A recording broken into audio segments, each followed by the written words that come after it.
नमस्कार। मौलिक शक्ति न्यूज में आपका स्वागत है और मैं हूं आपके साथ साइमा। इलाहाबाद हाई कोर्ट के जस्टिस ने एक ऐसी टिप्पणी कर दी जिसके बाद एक ऐसा भूचाल आया है जो थमने का नाम नहीं ले रहा है। जस्टिस की टिप्पणी इतनी ज्यादा असंवेदनशील थी कि राजनीति से लेकर आम आदमी हर कोई इसकी निंदा कर रहा है। तो चलिए आज की रिपोर्ट में आपको बताते हैं कि आखिर ये क्या कुछ पूरा माजरा है जिसमें जस्टिस घिर गए हैं।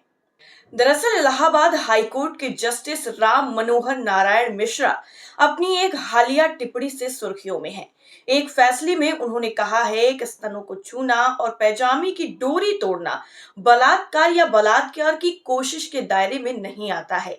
ये टिप्पणी उत्तर प्रदेश के कासगंज जिले के पॉक्सो के एक केस की सुनवाई के दौरान दी गई, जिस पर कई महिला नेताओं और वकीलों ने आपत्ति जताई है।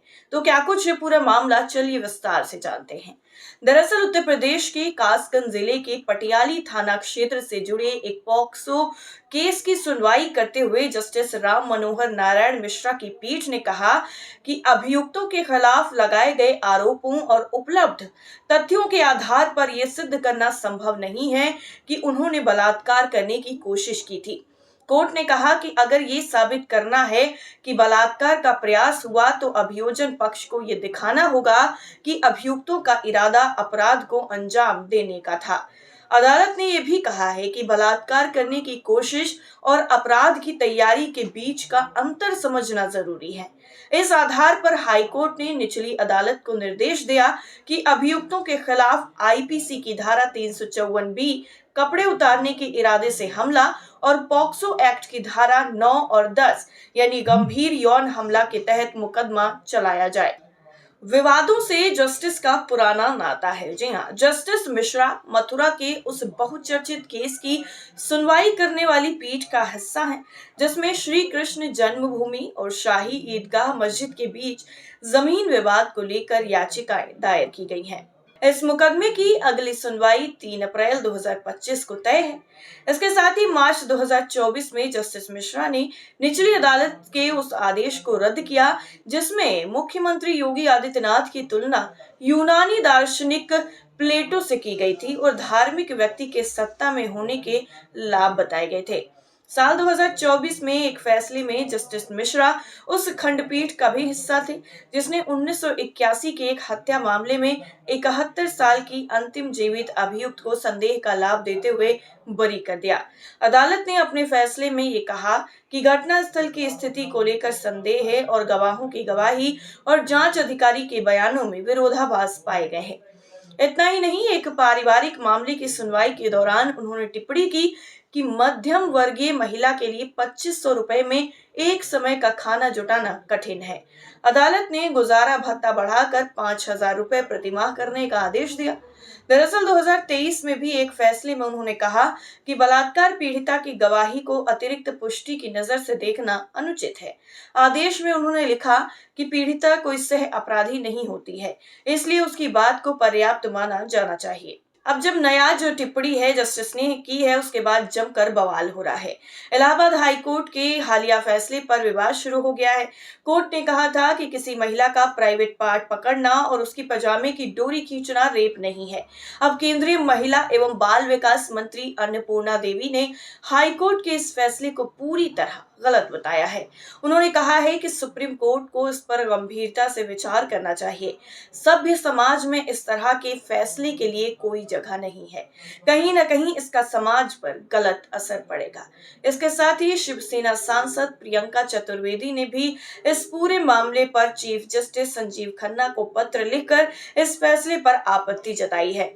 उन्होंने मांग की है कि जस्टिस राम मनोहर नारायण मिश्रा को इस तरह का गुमराह करने वाला फैसला देने के लिए डिस्क्वालीफाई कर देना चाहिए।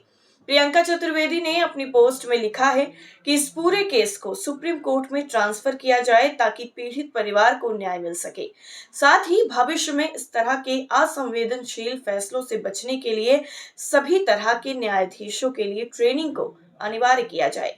इसके साथ ही टीएमसी सांसद जून मालिया ने भी इस फैसले की कड़ी आलोचना करते हुए कहा है कि ये बहुत ही शर्मनाक और महिलाओं के प्रति असंवेदनशीलता का उदाहरण है।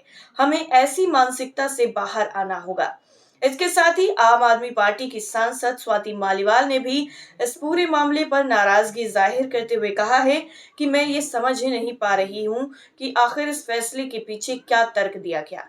सुप्रीम कोर्ट को तुरंत हस्तक्षेप करना चाहिए। इतना ही नहीं, कांग्रेस की प्रवक्ता सुप्रिया श्रीनेत ने भी इस फैसले पर सवाल उठाते हुए कहा है कि जो कानून एक औरत की सुरक्षा के लिए बना है, इस देश की आधी आबादी उससे क्या उम्मीद रखे। जानकारी के लिए बता दूं, भारत महिलाओं के लिए असुरक्षित देश है। इसके साथ ही लखनऊ विश्वविद्यालय की पूर्व कुलपति और सामाजिक कार्यकर्ता रूपरेखा वर्मा का भी बयान सामने आया है। उनका कहना है कि कम से कम ये कहा जा सकता है कि ये निर्णय निराशाजनक, अपमानजनक और शर्मनाक है। महिला की सुरक्षा और गरिमा के मामले में तैयारी और प्रयास के बीच का सूक्ष्म अंतर बहुत ही अकादमिक है। एडवोकेट साइमा खान ने भी इस पूरे मामले पर अपनी प्रतिक्रिया दी है। उनका कहना है कि भारतीय कानून में किसी भी आपराधिक प्रयास को पूर्ण अपराध की श्रेणी में ही देखा जाता है, बशर्ते कि इरादा स्पष्ट हो और अपराध की दिशा में ठोस कदम उठाया गया हो। पैजामे की डोरी तोड़ना या शरीर को जबरन छूना साफ तौर पर बलात्कार के प्रयास की श्रेणी में आ सकता है, क्योंकि इसका मकसद पीड़िता की शारीरिक स्वायत्तता का उल्लंघन करना है। सामाजिक कार्यकर्ता रूपरेखा वर्मा ये मानती हैं कि फैसला सही नजीर पेश नहीं करेगा और इससे अपराधियों के हौसले बढ़ जाएंगे। वो कहती हैं कि ये देखना भयावह है कि न्यायाधीश समाज के सबसे बुरे तत्वों की रक्षा के लिए इस तरह के बहुत ही सूक्ष्म अंतर का उपयोग करते हैं। अफसोस की बात है कि आज महिलाओं के लिए न्याय के दरवाजे बहुत कठिन होते जा रहे हैं। ऐसा लगता है कि उन्हें सार्वजनिक स्थानों से दूर करना और उनके संवैधानिक अधिकारों से गंभीर रूप से समझौता करना है। अब चलिए आपको बताते हैं कि ये पूरा कानून क्या कहता है। हालांकि मामला भारतीय न्याय संहिता यानी बीएनएस के अमल में आने से पहले का है, इसलिए फैसला आईपीसी की धारा 376 के तहत दिया गया है और इसके प्रावधान अलग हैं। धारा 375 बलात्कार को परिभाषित करती है, जिसके मुताबिक जब तक मुंह या प्राइवेट पार्ट्स में लिंग या किसी वस्तु का प्रवेश ना हो, वो बलात्कार की श्रेणी में नहीं आता है। जस्टिस मिश्रा ने इस केस में साफ किया है कि सेक्शन 376, 511 आईपीसी की या फिर 376 आईपीसी और पॉक्सो एक्ट के सेक्शन 18 का मामला नहीं बनता है।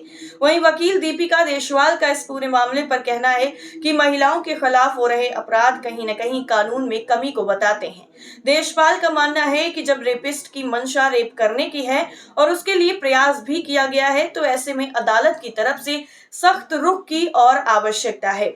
जस्टिस के इस बयान पर जमकर बवाल हो रहा है, जो थमने का नाम नहीं ले रहा है और अलग अलग तरीके से इस पूरे मामले पर सबकी प्रतिक्रियाएं सामने आ रही हैं। वैसे इस पूरे मामले पर आपकी प्रतिक्रिया क्या है और आपका क्या मानना है, कमेंट करके जरूर बताइए। फिलहाल के लिए इतना ही। नमस्कार।